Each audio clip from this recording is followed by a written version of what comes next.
vraiment. Arrêtez de faire des one leg en compétition. Les gars, c'est une compétition, les gars. Arrêtez de faire des one leg, vraiment. C'est pas une figure. Faire une compétition en septembre, c'est possible, mais c'est sûr que de la faire dans la même saison que la saison scolaire dans laquelle on a commencé, ça peut être pas mal. Ça évite des déménagements, nouveau travail, nouvelle vie. On finit nos études, on part ailleurs. Comment on s'organise, parce que les changements de vie se font dans l'été.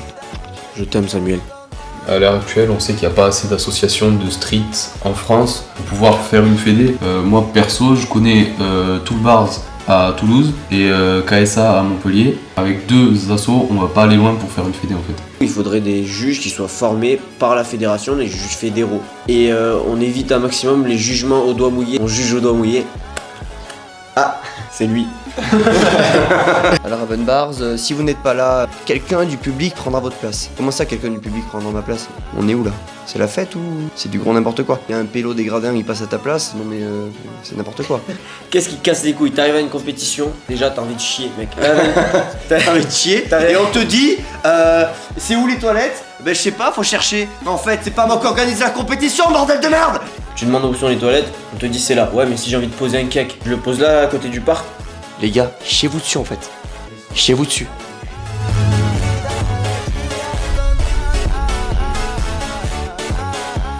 Salut tout le monde, bienvenue dans ce nouveau podcast. Aujourd'hui, on va aborder un sujet tendance, un sujet très important. On va parler des compétitions, des jugements, des fédérations, de l'organisation des compètes. On va essayer de décortiquer tout ça, de sortir le bien du mauvais et d'apporter des solutions. Faut qu'on lance un sujet qui nous casse les couilles là pendant les compétitions en fait. Les ça toilettes. va être très simple. Ça va être très simple. Ouais. Qu'est-ce qui casse les couilles? T'arrives à une compétition, déjà t'as envie de chier, mec. T'as envie de chier et on te dit c'est où les toilettes? Ben je sais pas, faut chercher. Mais en fait, c'est pas moi qui organise la compétition, bordel de merde!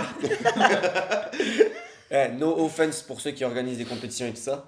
Là, on va vraiment dire ce qu'on pense. Mais chez vous dessus. Chiez-vous dessus. Genre, faut pas le prendre personnellement. C'est vraiment les points qu'il faudrait qu'on améliore. En vrai de vrai, t'arrives à une compétition, tu t'es levé à 6h du bar, t'arrives, c'est loin, tu vois. T'as envie de chier, y a pas de toilette. C'est dehors. Tu demandes où sont les toilettes, on te dit c'est là. Ouais, mais si j'ai envie de poser un cake, je le pose là à côté du parc. Ça, c'est triste. Mais c'est comme ça, tu vois, Explique que le là en question, ils ont pointé un arbre, pas pointé parce que c'est là. Ils ont pointé un arbre, il n'y avait pas de toilette. Après les gars, faut mettre quelque chose au clair. C'est des affaires. Ça se lave. On a trop banalisé le fait que c'était la honte de se chier dessus. Les gars, chiez-vous dessus en fait. Chiez-vous dessus. Sache que ça sera dans le podcast. Ce sera pas cut. Ce sera même au premier dans le podcast. Ce sera avant l'intro.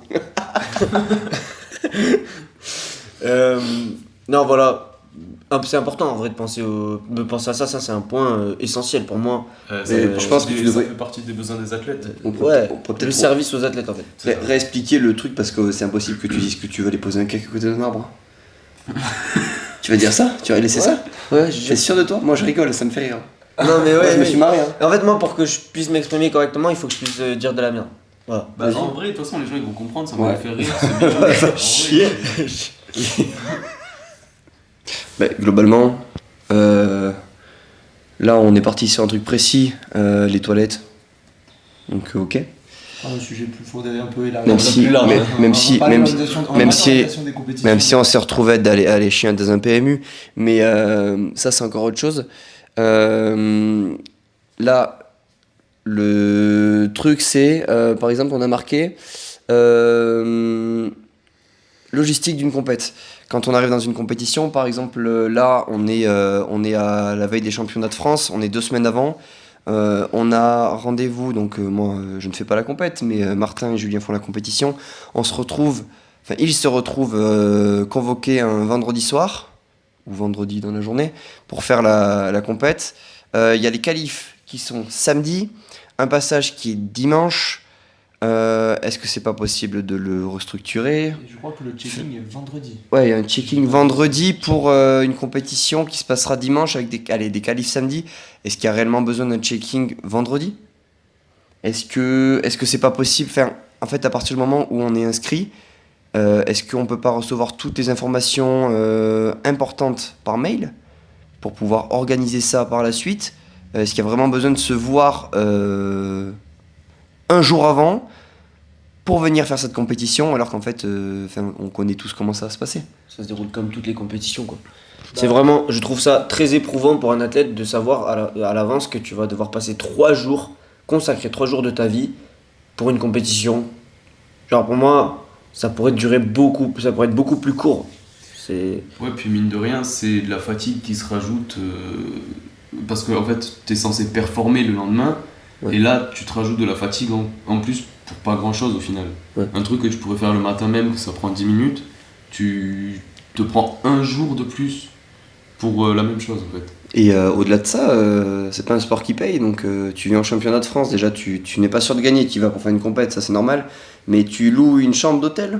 Bon, après il y a des services qui sont faits, vous avez, je sais pas s'il y a du cash price. Je sais pas. Ça, je Mais sais de toute pas. façon, ils proposent des prix, mais les prix sont pas si bas que ça non plus, je trouve. Genre en Airbnb avec d'autres athlètes, ça peut coûter moins cher que les chambres d'hôtel qu'ils proposent. Ouais.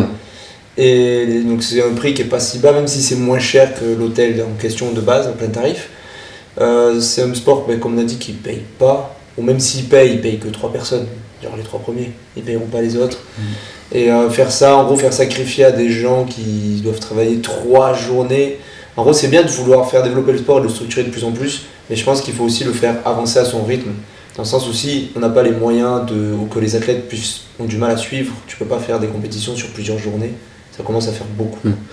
Mais même dans les autres sports, en vrai, tu passes pas 3 jours pour une compétition. Ouais, mec, Genre même dans les sports beaucoup plus développés, j'en sais rien, la boxe, même en professionnel, tu fais la pesée, tu la fais la veille, et le lendemain tu te bats. oui, parce qu'il y a un Mais système de pour points. les amateurs, S'il y avait c'est pas- jour même pesée plus Ouais. combat, tu vois. Parce que mais s'il n'y avait pas de pesée, il y aurait juste combat. Point. Tu vois, genre, je veux dire, c'est que nous, il n'y a Ouais. même pas la pesée. Oui, il n'y a pas vraiment d'intérêt à venir Donc, il la n'y a pas veille. besoin d'intérêt de venir la veille, il n'y a pas non plus d'intérêt de la faire sur 3 ou 4 jours. On peut la faire dans la journée. Après, je comprends, c'est difficile une journée de réussir dans les temps à tout faire passer tous les passages, mais en fait, c'est possible.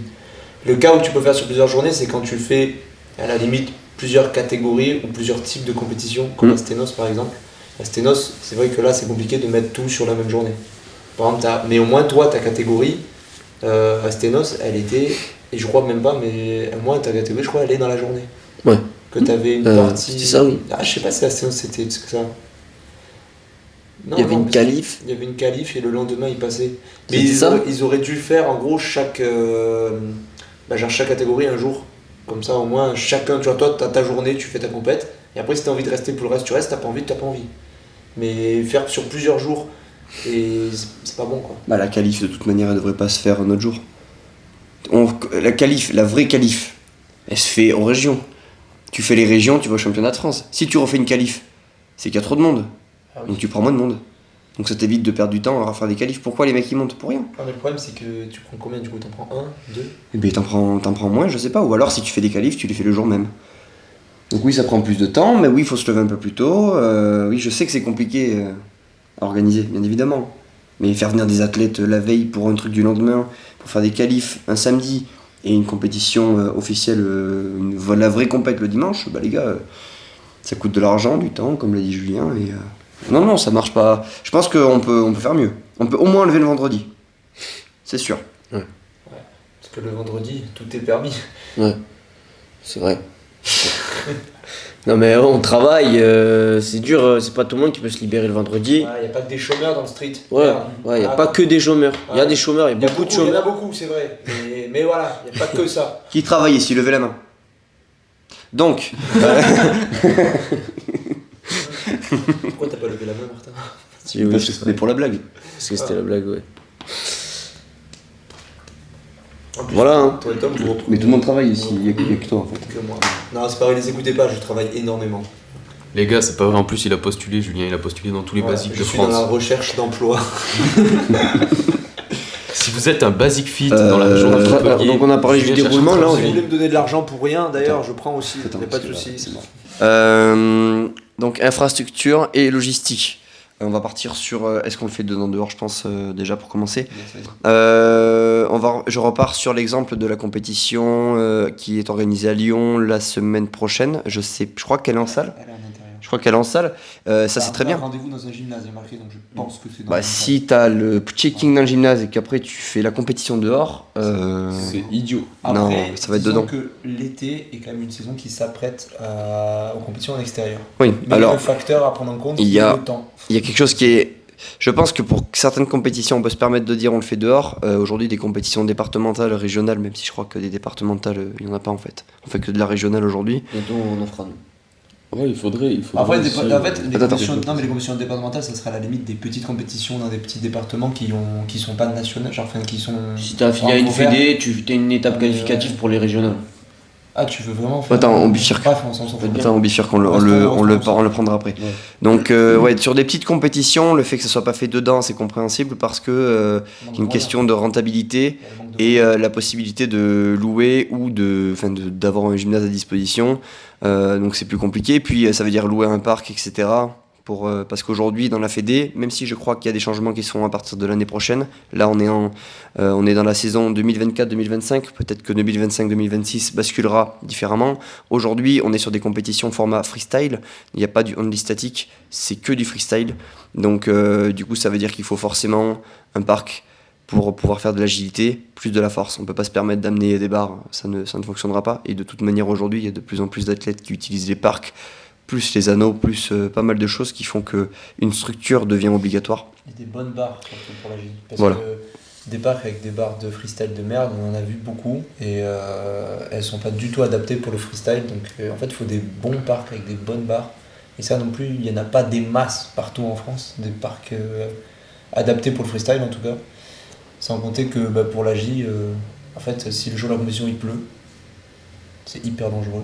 Il faut aussi ramener des matelas et tout aussi pour la sécurité. Mais s'il y a du vent, s'il pleut, si machin, ça peut faire partie du jeu, c'est cruel, mais de l'autre côté, c'est aussi le fait que si tu en as les moyens, c'est évitable, en fait, pour les organisations, je parle. Mais à l'heure actuelle, genre, ça devient dangereux s'il pleut, que la barre elle est mouillée. Pour l'agilité, ça devient dangereux. Mais attends, du coup, j'ai pas fini ce que je disais. Pardon.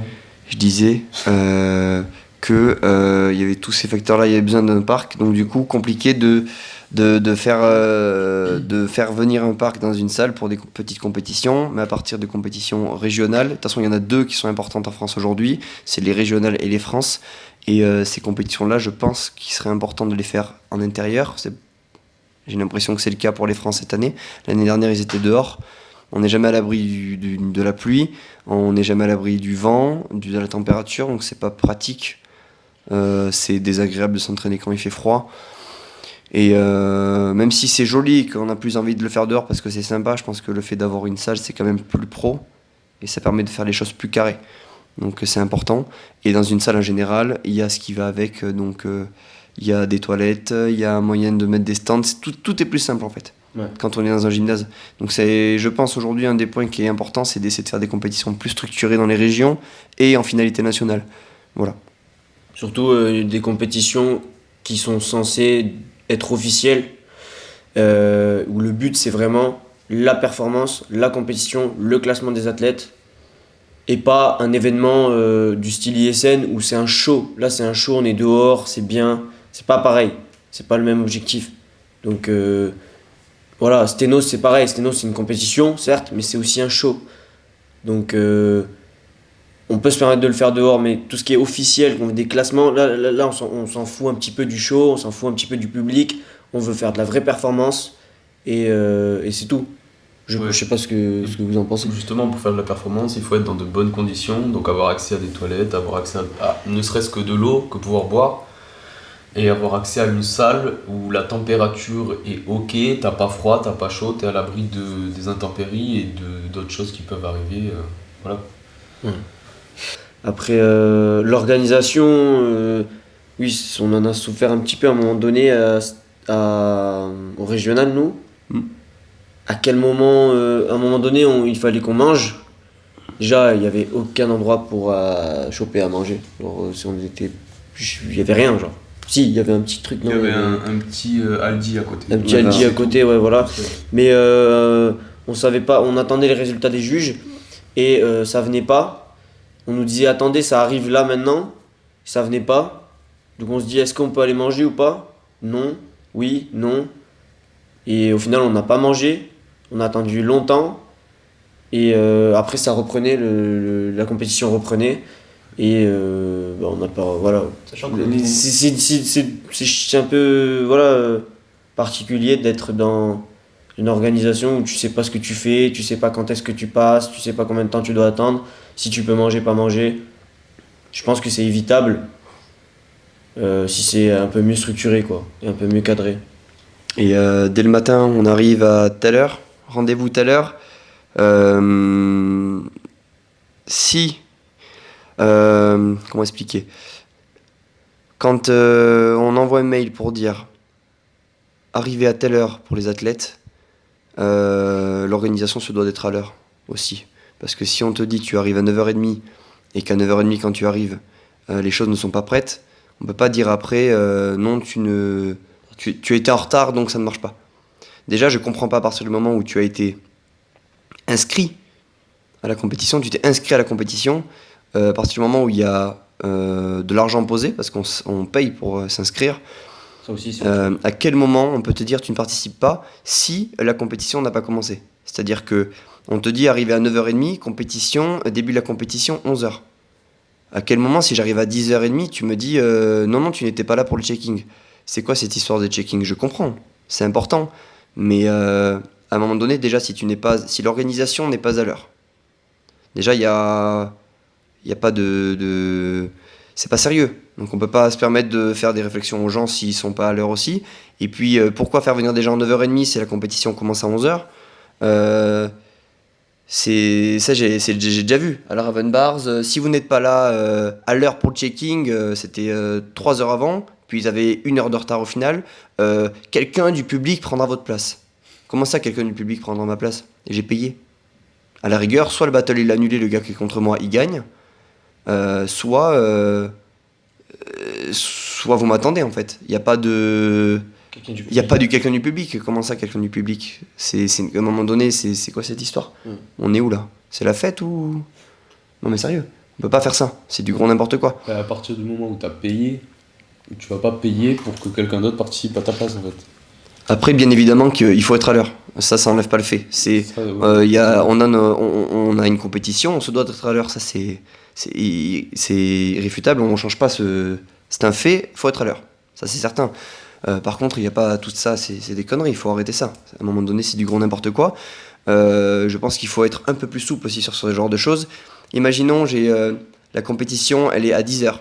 Tu es le 3e battle, tu as un souci sur le trajet, etc. Tu arrives un peu en retard, mais tu arrives à être à l'heure pour ton battle. Il y a un pélo des gradins, il passe à ta place. Non, mais c'est n'importe quoi. Non. En fait, je suis là, donc j'ai payé ma place, je suis là. Ça arrive. Même si on est censé ne faire en sorte d'être à l'heure, il y a des imprévus, ça arrive toujours. À partir du moment où je suis à l'heure pour mon battle, après, c'est mon problème si je ne vais pas échauffer. Je passe début de compétition 10h, je passe à 10h45. Si je suis là à 10h45, je suis là à 10h45. Et si je suis pas là, le mec qui est contre moi, il gagne. Point final.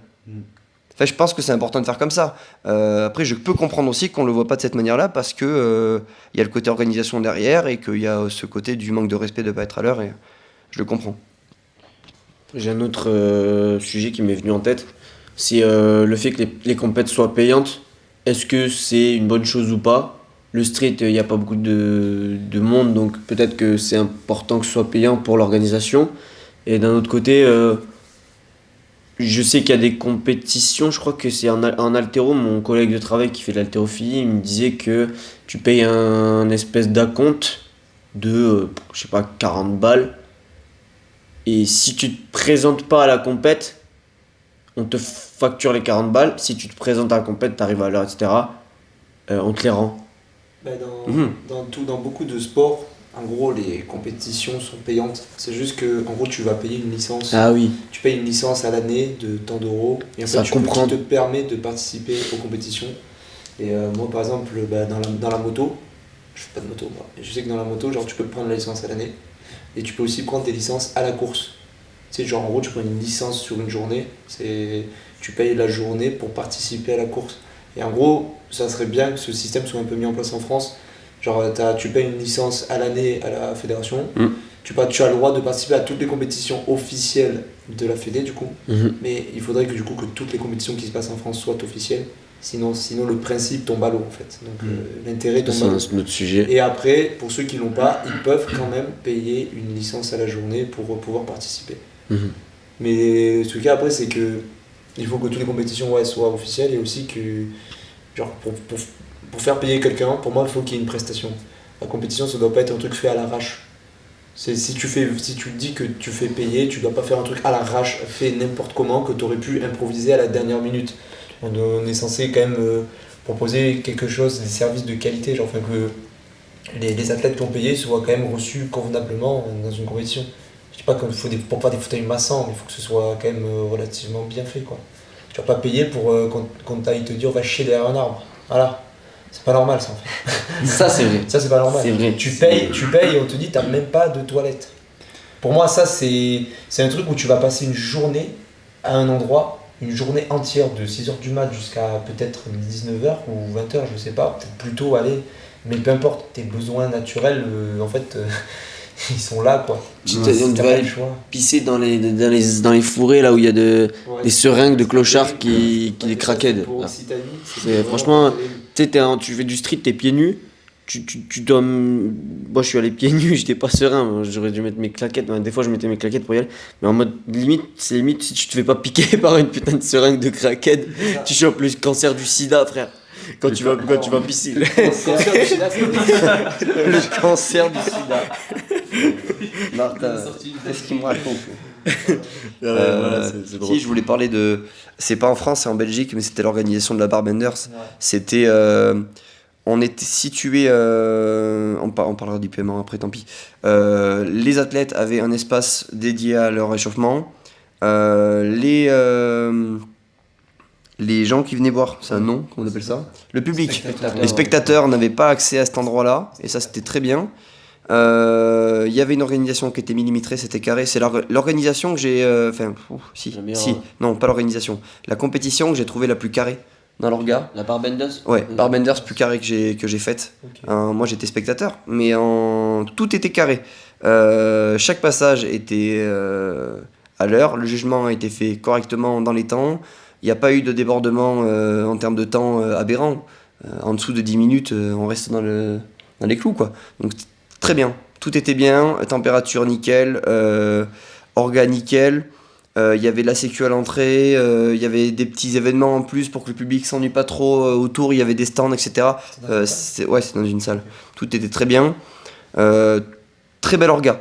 C'est l'organisation la plus professionnelle que j'ai vue jusqu'à présent. Donc si on peut s'inspirer un peu de cette façon de faire là en France, après, ça serait bien. ISN, même si c'est pas une compétition officielle, etc., ISN était quand même plutôt bien organisé.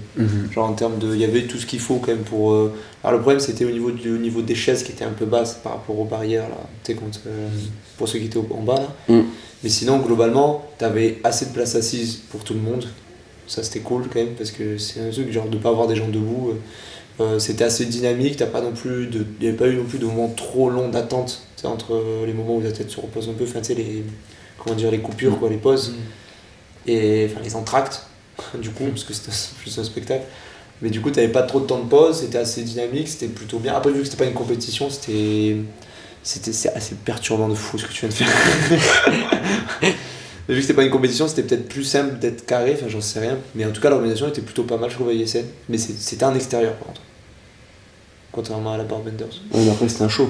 Oui, non, c'était un show, mais je veux dire, ça n'a pas dérangé sur l'extérieur. C'est un show, donc c'est pas dérangeant. J'ai un autre point, après, à part si vous voulez continuer. Sur les sous, sur la thune. On a parlé de la thune déjà. La thune. Mais après, la thune, ici, je voulais un petit point là-dessus. Vu que c'est un sport qui est naissant, avec une organisation naissante, une fédé naissante, ici c'est encore les athlètes, même si indirectement, même dans d'autres sports, c'est les athlètes qui payent, mais c'est différent. C'est vraiment athlètes qui payent et des fois le public ne paye pas. Je comprends parce qu'au moins le mec qui participe paye sa place en gym. Il y a des suivant la compétition départementale, régionale et France, si je prends ces trois grands points-là, il y a des prix fixés par la Fédé pour l'entrée au public. Et en tant qu'athlète, on paye, mais alors je connais pas les tarifs parce que on est dans une asso qui paye les frais d'inscription de compétition à chaque compétition. Et comme a dit Julien tout à l'heure, ce qui est bien, si tu ne fais pas la compétition, tu as une amende.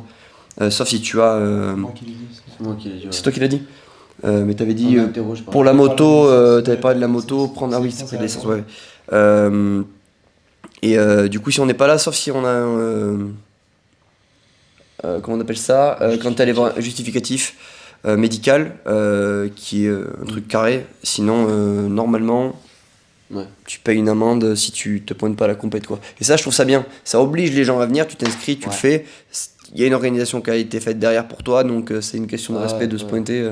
Pour moi, tu fais pas travailler les gens pour rien. Pour moi, le fait de payer pour participer à une compétition, ce n'est pas dérangeant. C'est ok dans beaucoup de sports et c'est ok. En tout cas, c'est quand même que, à partir du moment où tu fais payer, comme je disais, il faut vraiment qu'il y ait une prestation derrière. Tu peux pas faire payer juste pour vouloir de la thune, en fait. Même si ça t'a demandé du travail, à un moment donné, parce que même les compétitions avec le moins d'organisation possible demandent toujours un peu de travail à l'organisation. Ça, c'est réel. Et dans ce cas-là, le prix doit être très très bas, quoi. Tu vois, genre c'est... On a payé combien à la région? 20 balles? C'était 17, je crois. Attends, non, c'était 10, je crois. 10 balles? Ouais, 10 balles. Je suis pas sûr. C'était pas cher, 10 balles. Ouais, c'est ça. T'as des compètes gratuites qui proposent une meilleure organisation plus d'infrastructures que ça. Là, c'était sur un parc, sur une enceinte, avec Spotify. T'avais pas de toilettes. L'organisation qui est en retard. Ouais, t'avais du retard, t'avais quand même pas mal de trucs, et t'as payé 10 balles. Et en fait, ça, tu te dis quand même, payer 10 balles pour ça, c'est quand même vachement... On sait qu'il y avait ISN en même temps, etc. On sait que vu que c'était la même qui organisait ISN, on a compris, c'était ok. Mais tu vois, il y a le prix d'ISN, il est beaucoup plus justifié que, même si c'était un petit peu plus cher, le prix d'ISN est quand même plus justifié que le prix de la compétition. Bon, après, c'était pas pareil, c'était pour le public, pas pour les athlètes. On dit que... Mais genre, c'était la même organisation, c'était pour comparer, mais bon... On dit que c'est ok, mais en vrai, c'est parce qu'on les connaît, qu'on les aime bien. Non, en vrai de vrai, c'est pas ok. On peut pas se permettre... Non, c'est pas ok. Parce qu'on fait un truc carré, on fait un truc... Il y a le show privé qu'ils veulent faire pour eux, et même s'il est pas que pour eux, que c'est pour faire avancer plein de choses, et c'est très très bien. Si on se positionne sur quelque chose, on le fait correctement, et là c'est pour la fédération française. C'est-à-dire que c'est des qualifications pour atteindre au plus haut niveau compétitif français dans la fédération. Normalement. C'est censé être le cas. Aujourd'hui, c'est peut-être pas le cas encore, mais parce que c'est tout nouveau. Par contre, si on dit on organise la compétition, même si je sais que c'est un peu fait à contre-cœur, malheureusement, aujourd'hui, il n'y a pas beaucoup d'associations dans la région, de l'Occitanie en tout cas. C'est pour ça que il y a celle-ci qui est en train de s'ouvrir petit à petit, donc on va voir où ça va mener. Mais à partir du moment où on organise la compétition, on se doit de faire quelque chose de qualité, et je pense que c'est important de la part de la fédération française d'obliger de fixer des normes de compétition. Donc on l'a cité tout à l'heure, dans un gymnase, avec un espace pour pouvoir s'échauffer, des toilettes, de la nourriture, un truc pour les athlètes en fait, parce à faire une compétition dehors sous la pluie, c'est pas normal. Malgré tout, c'est des choses qui sont pas normales, même si on comprend parce que on apprécie les gens qui ont fait ça et qu'on les respecte énormément pour tout ce qu'ils ont fait. Malheureusement, on peut pas juste dire c'est pas grave parce qu'on les aime bien. Non, c'est pas grave, mais c'est pas correct. En vrai, c'est pas correct. Là où on comprend, c'est pas on les comprend parce qu'on les connaît, c'est on les comprend parce que vu qu'on sait qui ils sont et le travail qu'ils avaient, on comprend le manque de logistique. En fait, moi je le vois plus dans ce sens-là. Je comprends le manque de logistique, mais moi je suis pas d'accord pour faire payer cette négligence-là. Parce que même eux, je pense qu'ils doivent être conscients de la prestation qu'ils ont fournie pour la SWAC, je pense, s'ils sont honnêtes. En gros, cette négligence-là, en fait, tu peux pas la rémunérer, la faire payer comme ça, alors que tu le sais toi-même que tu n'as pas fourni une organisation de qualité. Mais après, moi, je comprends le fait qu'ils avaient des moyens limités en logistique, parce qu'ils avaient investi beaucoup dans un autre événement qui était encore plus gros à l'heure actuelle, même si un show doit pas être plus gros que des qualifications pour les championnats de France. En fait, on met pas assez en avant le championnat de France. On parle quand même normalement, dans chaque sport, le championnat de France, c'est dans chaque pays, le championnat de pays, c'est quelque chose d'énorme. Tout le monde veut le faire, tout le monde veut participer, c'est le sommet, c'est un peu le saint graal de ton pays, de tes champions de France. Tu vois, dans n'importe quel sport, mais c'est quelque chose que tu as envie d'aller chercher plus que tout, c'est au-dessus de tout en fait. Mais il n'y a que dans notre sport où on met l'importance dans tout, sauf dans ça. C'est vrai. Et ça, Ça, c'est c'est un autre pour moi sujet. un problème quand même. Genre, le fait que le championnat de France, il est relativement négligé. Genre, si demain tu es champion de France, mais tu sais qu'aux yeux des gens, c'est pas toi le meilleur français. Ouais. Parce qu'il y en a plein qui n'ont pas participé, ça c'est libre à eux de ne pas le faire. Et les gens mettent tellement peu d'importance à ça que le titre n'a plus la valeur qu'il devrait avoir. Le prestige n'est pas Ouais, là. c'est ça. Moi je trouve que c'est vraiment dommage pour ça. C'est vrai. Et je pense que ça va aller en s'améliorant certainement. Oui, après, Au fur et à mesure. c'est pas juste, je pense que ça va, au fur et à mesure des années, ça va peut-être s'améliorer. Et j'y crois, mais à l'heure actuelle en tout cas, c'est comme ça. Mais parce que comme disait Samuel aussi, il parlait de fédération, mais en fait, nous, à l'heure actuelle, on n'a pas de fédération officielle. L'organisation, c'est un peu aléatoire. Et puis, on l'a bien vu, entre chaque région, les régionales n'étaient pas organisées pareil. Il n'y avait pas forcément de cohérence entre chaque compétition. Donc déjà, à partir de là, forcément, on peut un peu remettre en cause C'est vrai que t'as raison. la légitimité de la compétition, quoi, de l'organisation. C'est vrai que les régionales, enfin, il y avait déjà un truc que les premières régionales, c'était celle de Lyon, enfin celle de la région de Lyon, qui ont eu lieu en mars. Et les nôtres, elles ont eu lieu en juillet. Moi, je trouve que la fenêtre, elle est Ouais. très Ouais, large. 6 mois, quoi. Ouais, c'est Juillet aussi. énorme, je trouve, de différence. Les athlètes sont t'as pas la même forme en mars qu'en juillet. Et Et après, le... heureusement, c'est pas les mêmes régions, donc c'est équitable par rapport à ta région. Mais en gros, il y a la fenêtre, elle est immense. C'est un peu bizarre comme c'est Ouais, organisé. Et les le fait que conditions ce sont soit pas en les mêmes. septembre aussi. Ouais. Pourquoi le championnat de France c'est en septembre? C'est un peu particulier, non? Je sais pas, dans les autres sports si c'est comme ça. T'as tout l'été. L'été, on sait tous que voilà, C'est normalement là où il y a c'est le censé plus- être la pause un C'est petit là peu. où il y a le plus de compétitions en street l'été. Ouais, Ah oui, c'est la vrai phase que c'est hivernale, il n'y en a pas trop l'été. il y en a c'est beaucoup. quand même un sport particulier quoi. Et à la fin de l'été, on te pose la plus importante normalement. Parce que c'est pas du tout le cas normalement dans les autres sports. Au contraire, genre dans les autres sports c'est vacances quoi l'été. Ouais, mais dans notre sport, vu que notre sport il est quand même basé ici pour tout ce qui est Sur le beau temps. sur la météo, le beau temps, en hiver généralement c'est plutôt calme. C'est un peu l'inverse. Ouais, donc je sais pas. Ouais. Et par contre, tu vois, genre, admettons, tu fais tes régionales en mars, t'es qualifié, tu sais que c'est en septembre, t'as voilà les mois pour te préparer en fait. Alors que quand toi t'es là, tu l'as fait en juillet, parce que nous ça a été le cas, on l'a fait en juillet. En fait, pour te préparer, en plus c'était pas début juillet, je crois, c'était plutôt c'était mi-juillet, non, je sais plus exactement. Je sais plus non plus. Mais en gros, t'as août et on arrive en septembre. T'as même pas 2 mois pour te préparer. À partir du moment où t'as été pris, le moment où tu te prépares, t'as allé 2 mois grand max. C'est quand même relativement peu, alors que les autres, ils ont eu des mois et des mois de préparation, ils sont sûrs d'être pris, ils savent qu'ils la font. C'est quand même pas équitable aussi à ce niveau-là. Donc pourquoi pas placer peut-être la saison compétitive sur une saison scolaire, de septembre à juin, début juillet, pourquoi pas. Je sais pas, parce que l'été, il y a beaucoup d'événements. quand même. Attends. Pourquoi pas placer, bloquer des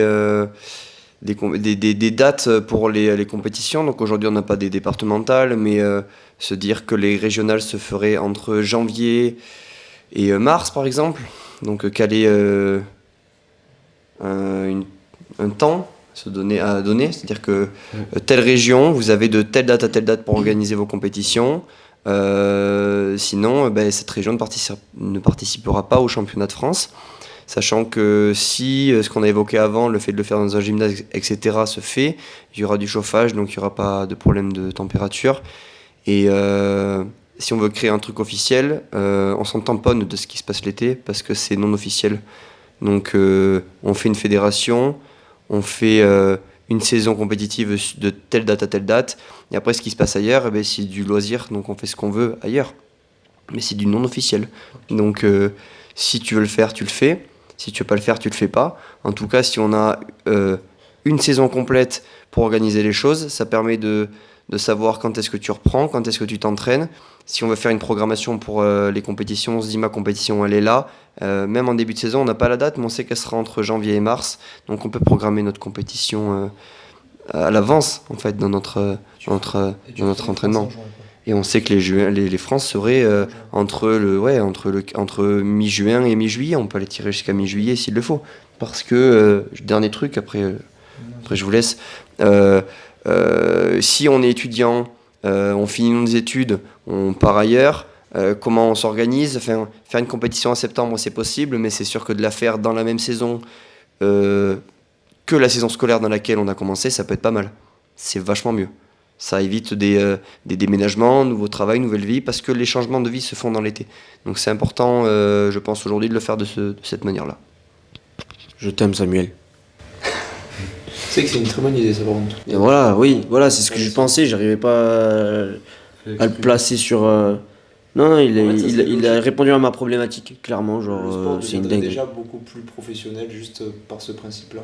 Tu as des compétitions officielles toute l'année, tu as les qualifs championnat de France à telle date, tu as les championnats de France à telle date, fin de la saison. Après l'été, tu peux continuer à faire des compétitions, même des grosses, pour te préparer, te perfectionner, parce que c'est là où il y en a, à l'international, etc. Mais genre la saison reste la saison. Non, je suis d'accord. Et là où nous ça va bloquer par rapport à tout ça, c'est que là on parle de la Fédération française de street workout, mais il y a sûrement une fédération internationale de street workout aussi. Je sais pas s'ils sont en collaboration, si comment sont organisées les compétitions, mais ça on en parlera après parce qu'on parlera après de la part fédé. Mais si où font quelle serait la date des compétitions internationales? Est-ce qu'elle serait calée? Est-ce qu'on ferait un truc plutôt avec un truc international? Enfin, parce que nous, on finit notre saison compétitive en juin-juillet. Est-ce qu'une fois qu'on est classé athlète qui peut aller concourir à l'international, on reste dans ce cursus-là ou non? Je sais pas, mais ça, c'est encore un peu flou. Mais je pense que déjà, notre part à nous, c'est d'essayer de gérer notre pays. Après, on verra ailleurs. Mais c'est vrai que les athlètes, les compétitions que j'ai appelées loisirs dans l'été, des grands athlètes qui font des compétitions mondiales, etc., elles se font dans l'été, et c'est des mecs qui sont largement capables de gagner ces compétitions-là nationales. Donc au final, comment faire? Parce que c'est des compétitions avec des cash price, et malgré tout, c'est pas officiel dans la Fédération française de street workout, mais ça reste quand même quelque chose qui est important. Donc je laisse une partie de zone ouverte. Je vois pas vraiment en quoi c'est dérangeant parce que de toute manière, les championnats de France, ils ont lieu chaque année, en fait, que les qualifs et tout. En fait, juste les compétitions, elles ont quand même lieu dans l'année. Que tu les fasses, que ce soit officiel ou pas officiel, je veux dire, les compétitions, par exemple, si tu veux participer à des grosses compétitions l'été, mais que tu as aussi envie de participer au championnat de France, en fait, rien ne t'empêche de le faire aujourd'hui. Alors pourquoi, si on modifie légèrement les mois, ça serait pas différent, ça serait pareil, tu peux quand même le faire. Et le seul truc où il faut se mettre en accord, c'est avec les championnats du monde pour que ça corresponde aux saisons. Parce que les championnats du monde, par contre, eux restent dans le circuit officiel. Ça, c'est. Je sais pas si ça devrait être chaque année, les championnats du monde. Bah, en vrai, si. Si. Chaque Ah année. ouais? En vrai, chaque année, le champion de France, Ouais. il va au championnat du monde, mec. Ouais. Après, c'est pas la SWAB, c'est pas les trucs comme ça, je sais pas. Est-ce qu'il y a une fédération internationale en fait? Il y en Est-ce a qu'il y une, fédé- mais est-ce que c'est vraiment. Il faudrait une l'affilier fédé, au- etc. Il faudrait l'affilier à toutes les fédérations Disons de que- chaque nation et faire suite à ça, vos meilleurs athlètes vont à cette compétition-là. Mais moi, je ne connais pas le nom de cette compétition en tout cas. Et je pense que pour en revenir à ce que disait Julien tout à l'heure sur le prestige, c'est toi qui parlais des prestigieuses, qu'elles n'étaient pas assez prestigieuses, etc. D'être champion de France. Je pense que ça c'est un problème parce que du coup on se retrouve avec des champions du monde, des mecs des top monde, des niveaux top monde qui ne participent même pas au championnat de France. Ouais. C'est-à-dire que le championnat de France c'est pas prestigieux, ça n'attire pas les athlètes de haut niveau, c'est dommage. Parce qu'après, on pourrait les envoyer, du coup, si on continue sur ça, on pourrait les envoyer aux championnats mondiaux, là. On aurait vraiment nos meilleurs athlètes au championnat du monde. Voilà. Et pas celui. Après, le problème, c'est aussi parce que les compétitions sont freestyle et que nos top athlètes à nous, ils sont pas freestyle, ils sont only statiques. C'est aussi ça le problème qui fait que, honnêtement, je pense que beaucoup d'athlètes statiques, et même nous y compris, n'aiment pas vraiment perdre contre des athlètes qui font de l'agi et de la force. Ouais, c'est vrai, ça c'est Nous un. y compris perdre quand quelqu'un putain qui de fait problème. agi et force dans des compétitions, bah t'as perdu. Et t'as pas vraiment perdu parce que le gars il a proposé une prestation Est-ce- meilleure, c'est parce qu'il a été il a mis de l'agi dedans. Enfin c'est difficile ça après sur. Est-ce qu'on en parle maintenant de ça, statique et freestyle ou est-ce que. Après, j'ai un autre point avant de parler de changer de sujet, j'aurai un autre point, un dernier point. Je voulais te dire un truc, je sais pas si ça va rentrer dans ce sujet-là, au pire tu le couperas. On disait statique, freestyle. Nous, je crois qu'en France, l'année prochaine, saison 2026-2027, non, 2025-2026, organiser les championnats de France freestyle et statique. J'ai l'impression que ça commence à se faire un peu partout, pas qu'en France. Donc c'est quelque chose qui pourra peut-être se faire aussi. Une compétition, des championnats du monde, avec que du freestyle et que du statique. Je pense que c'est peut-être quelque chose qui pourra s'ouvrir après aussi. Et qu'est-ce qu'on avait parlé dans l'autre podcast aussi d'un niveau compétitif? Je sais même pas quel sujet on est exactement là. Peut-être que je bifurque un peu trop. Mais niveau compétitif, est-ce qu'il y a débutant, intermédiaire, pro et peut-être une classe élite? La classe élite qui serait dédiée à aller faire de l'international, donc peut-être qu'il serait plus dans le cursus national basique, donc de faire des départements, des régions, des France. Ce mec-là, il est en élite, donc il a un cursus plus classé international, donc aller faire des championnats d'Europe, des championnats du monde. Mais ça, c'est un truc qui est très que je connais moi parce que je suis dans le cursus de la gym. Donc c'est quelque chose que je côtoie et que je comprends. Est-ce que ce serait bien pour nous? Je sais pas. Mais si on faisait des catégories, peut-être que ça pourrait être plus compréhensible, tout le petit schéma qu'on veut faire là. Martin, tu veux passer sur? Vas-y. Ouais, mais c'était tout à l'heure en fait, on parlait de ce qu'on paye, le fait qu'on paye les compétitions, etc. Juste, il y a quelque chose dans l'organisation, je reviens du coup en arrière. Quand on fait une compétition et qu'on signe un papier comme quoi on n'est pas assuré, je trouve que c'est un peu limite. Ouais, quand tu la payes, ouais. Je trouve que quand tu payes une compétition, tu devrais aussi payer une assurance. Bon, après, du coup. Et ça, c'est l'objectif des licences. Ah, si tu prends c'est l'objectif des licences. La licence, t'es assuré. Et tu devrais pas signer un papier comme quoi, si t'arrive une couille, je trouve que. En vrai, je m'en fous, mais je trouve que ça je sais pas, j'aime pas cette sensation de signer un papier dans une compétition comme quoi tu te démerdes en fait. Genre, si t'as un problème, c'est ton problème. Sachant que t'as payé quoi. Ouais, ça, juste le principe, je suis pas fan. Tu vois. Le truc des licences, en gros, ça serait vraiment. Ça n'a rien à voir avec le système associatif. La licence, tu la payes uniquement pour pouvoir participer aux compétitions dans l'année ou la saison, du coup. Ils vont plutôt faire par saison, si on part sur une optique de saison, ou de l'année, ça dépend, peu importe. Mais ça peut aussi se faire via les assos. Par exemple, tu adhères à une asso et tu peux aussi avoir le tarif supplémentaire licence compétition pour ceux qui veulent. Peut-être pas pour les débutants, sauf s'il y a des catégories, mais sinon tu payes ton adhésion à l'asso plus la licence, comme dans les clubs en fait. N'importe quel club de sport, tu payes l'asso du club, mais aussi tu payes la licence qu'il y a dedans. Et on parle de licence, mais tu payes aussi le club en fait. Enfin, le club. Oui, tu payes une part fédé. Ouais, voilà, c'est ça. Et du coup, pour moi, mettre ça en place, ça serait vraiment bien plus intelligent que de faire payer chaque compétition un prix. Quoi. Et ça, on pourra en reparler quand on parlera des fédés parce que. Ça, donc plus tard, ouais. Mais si juste le tarif, tu payes toujours une compétition. Et si la compétition est à 20 balles, tu la payes 20 balles. Par contre, il y a la part fédé qui rentre en compte dedans. Ah, tu payes quand même la compétition? Bah oui, la compétition, on paye une prestation, on paye pas. Si tu payes quand tu pas payer, juste c'est t'as payé ta licence quoi. Mais tu payes ta licence, mais il y a quand même je sais que en gym on paye notre licence en début d'année, tu payes l'inscription globalement dans ton club de gym et qui est je dis une bêtise, on va dire que je paye 200 balles et sur les 200 balles il y a la part fédé et la part qui est reversée directement au club. Et la part fédé, c'est une assurance, compétition, etc. Et après, ça veut pas dire qu'ils t'inscrivent quand même en compète. Ils t'inscrivent en compète, après ce qu'ils payent pas, je me rappelle plus exactement si tu payes. Mais moi ça me choquerait pas que, entre guillemets, encore pour l'instant, tant que là c'est un petit sport, qui a quand même besoin d'argent pour l'organisation parce qu'il n'y a pas un grand public, que l'athlète paye sa place pour aller en compétition, avec s'il a sa licence, il l'a, donc il a son assurance, et s'il l'a pas, comme tu as dit tout à l'heure, payer sa licence à la journée. Et du coup, il est assuré et il n'y a plus cette problématique. Le but de la licence, c'était de rendre les compétitions officielles, du coup pas gratuites, mais d'éviter de les payer. Quoi. De les payer en plus de la licence. Payer en plus, parce que là, en fait, ça va être un coup à tu payes une licence et derrière, ils vont garder les mêmes tarifs en fait. Donc ça changera. Aujourd'hui, la seule fédé qui est en capacité de nous livrer une licence avec une assurance, on est au jeu là, c'est l'autre sujet. C'est la FFHM, c'est la fédé d'haltéro. Voilà, mais on en parlera tout à l'heure.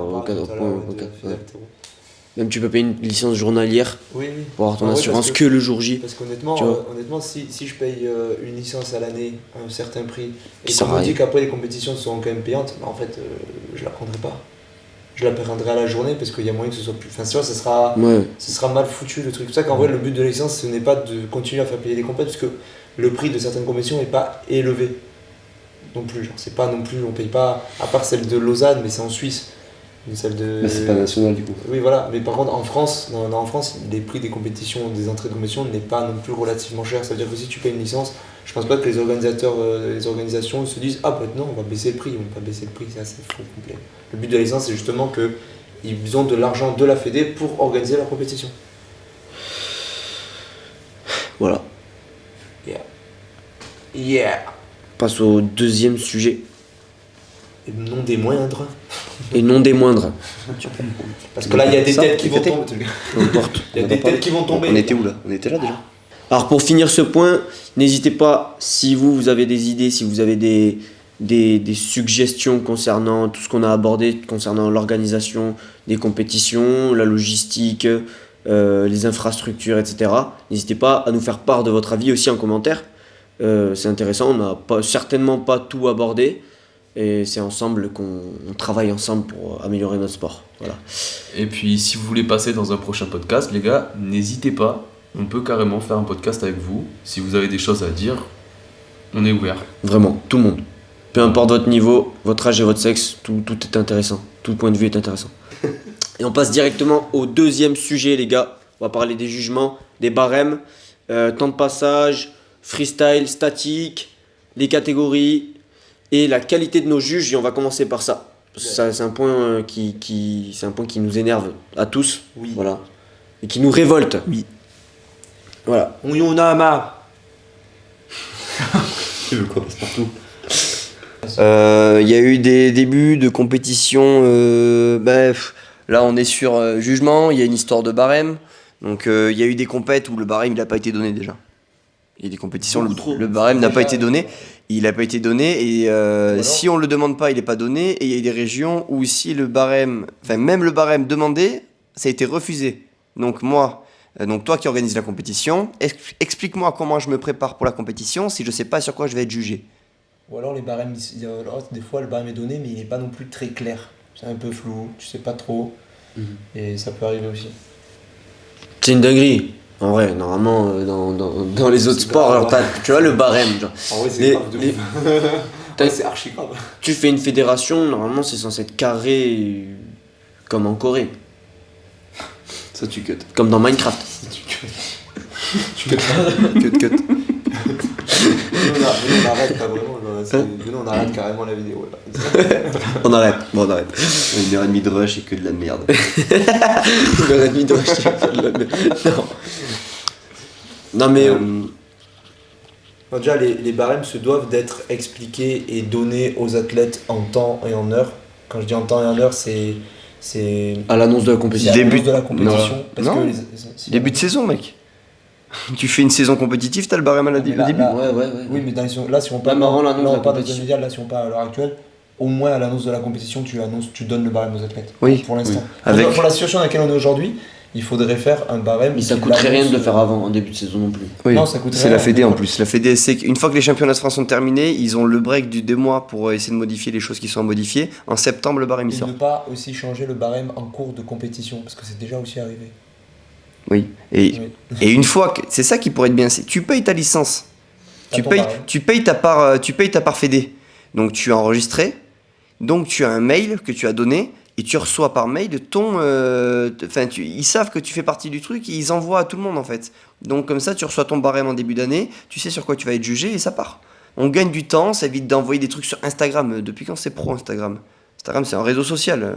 C'est pas fait pour faire les choses professionnellement. Ouais. C'est pas comme ça que ça marche. Ouais. Faut faire sur TikTok, c'est mieux. Écoutez pas ce qu'il dit. Je suis d'accord.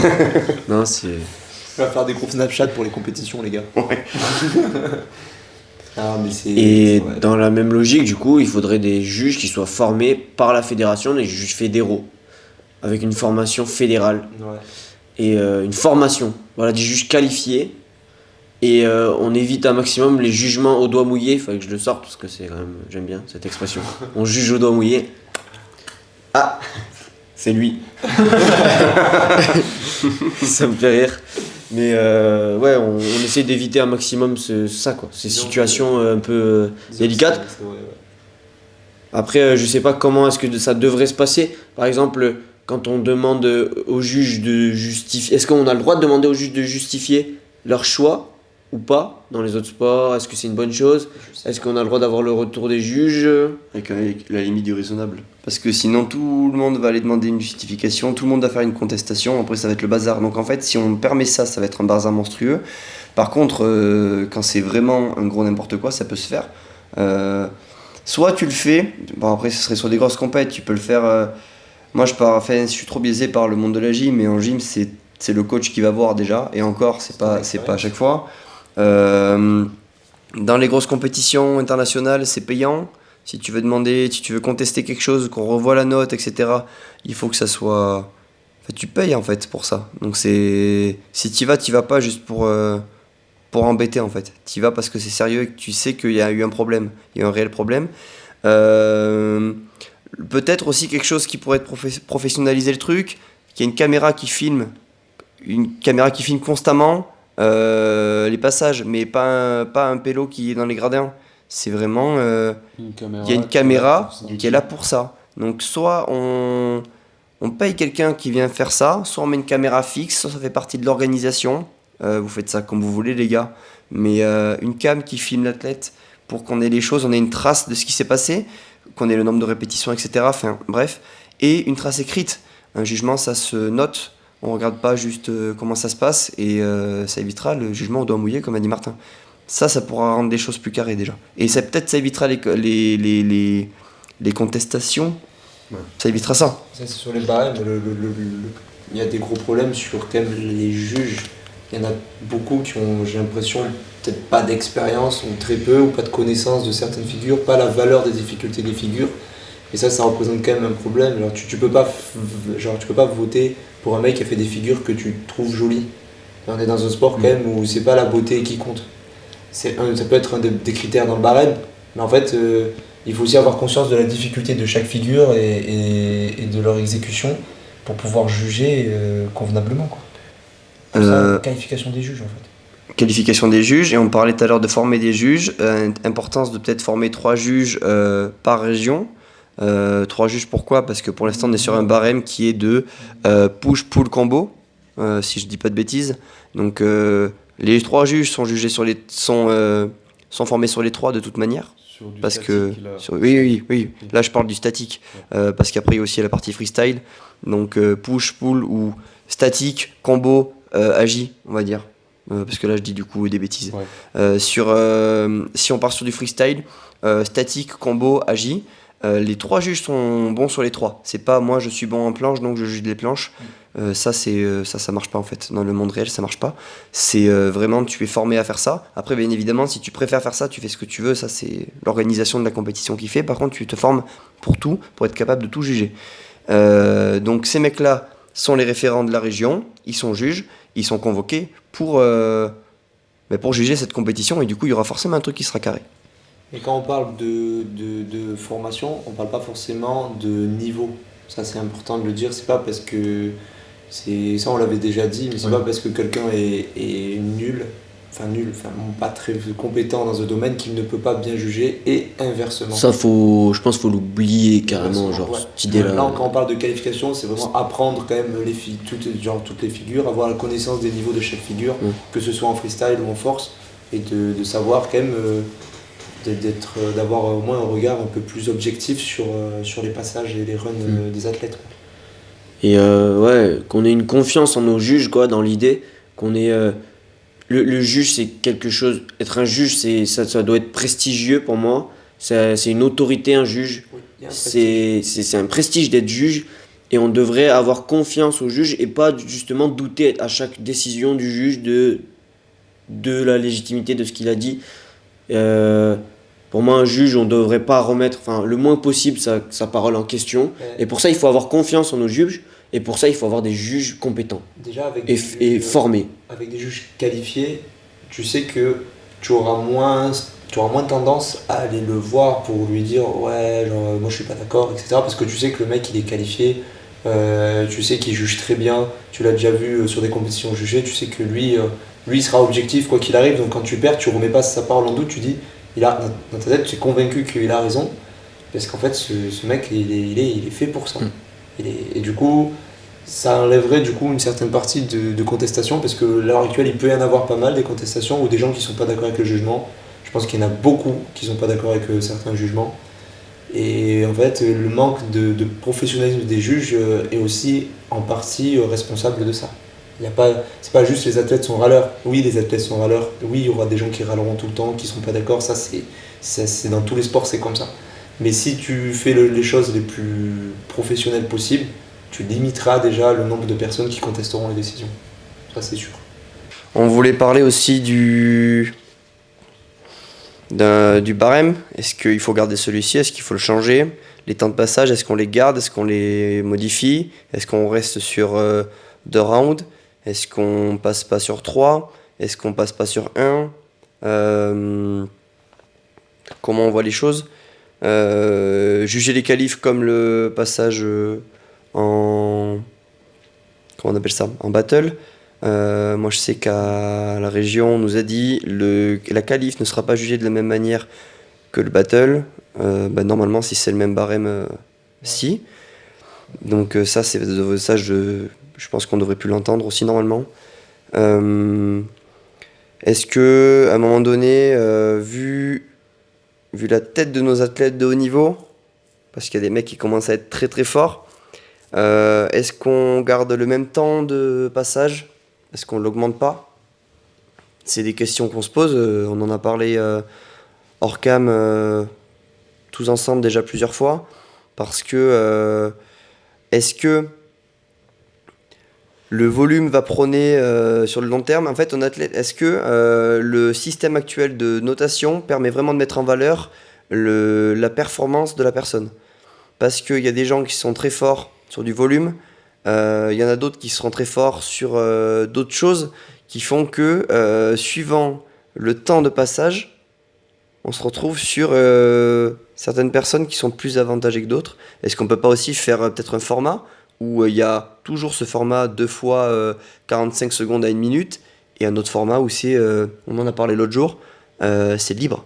C'est-à-dire que tu as temps illimité dans la limite du raisonnable, c'est-à-dire que disons une règle simple pour ça, tu as temps illimité, par contre si tu t'arrêtes de passer plus de 15 secondes, c'est fin du temps. Comme ça met vraiment une limite, ça évite que le mec il abuse. Mais ça pourrait permettre aux gens qui ont un volume qui est colossal de pouvoir montrer leur niveau et ce serait une autre partie, ce serait d'autres compétitions qui seraient quand même officielles dans la fédération.